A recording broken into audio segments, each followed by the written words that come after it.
I'm Eric Colson. I'm from Georgia. Monica Colson from Georgia.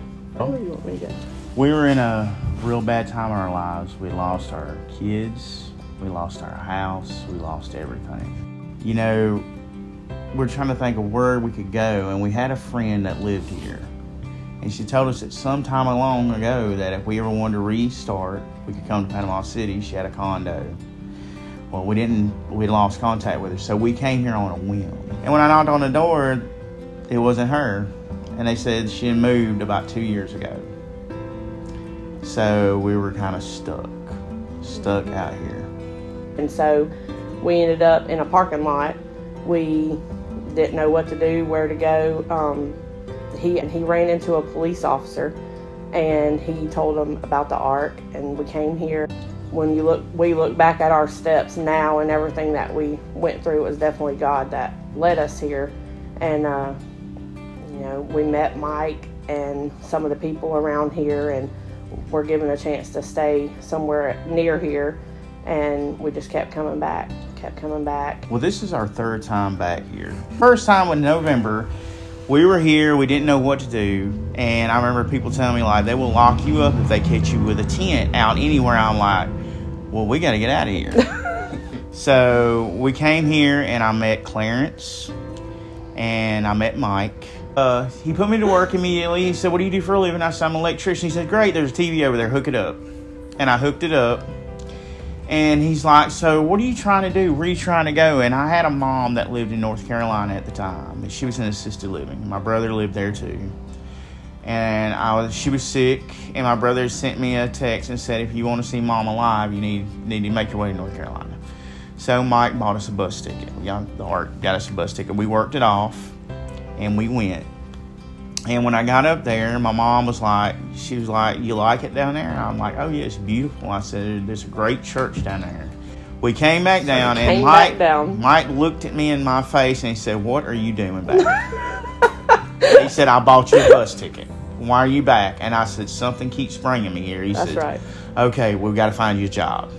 Will Brewer raised his hand. He said, Frank Wood is looking for an electrician. And I got a job there, and I still got my job there. So now we're all back here in Panama City Beach. We all attend the Ark Church, and we have all of our children back with us. I mean, I love this place. I fell in love with the ministry, and it helped me to just learn so much about God and, events that happen in your life. I think for a while I blamed God for a little bit. Like, I used to take my kids to church. I did this, I did that. Why is this happening? And so there's always, we may not understand the plan at the time, but He has a plan.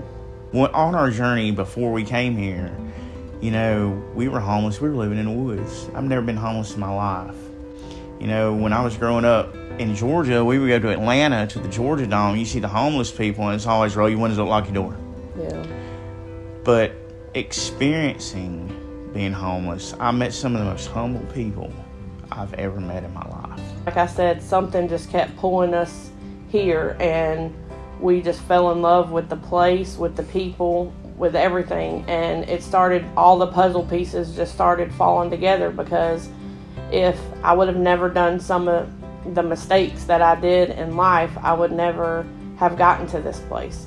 And then also those mistakes led me to where I'm at now, understanding people that walk through this door. You can shower here, you can get food here, you can get clothes here, and that's what a lot of people struggle with. How am I going to find a job? I get asked this just about every day. How am I going to find a job when I can't shower, I can't dress correctly? And so this place, opened that opportunity up for us. And then, like he said, on a Tuesday night, we announce, what places are hiring, where can you get a job. I used to beg Liz, please just let me help in the office. I'll do anything. I can file, I can answer phones, I can do this and do that. And when the time was right, like I said, because it's never our timing, when we came back for the last and final time, I walked up and Liz said, where are you working? I said, nowhere yet, but I've been putting in applications like crazy. She said, you still want to work here? I said, of course I do, please. So the next day I got a text, welcome to your part-time job at the Ark. And what started out as a part-time job has ended up where I am on the leadership team here and love this place.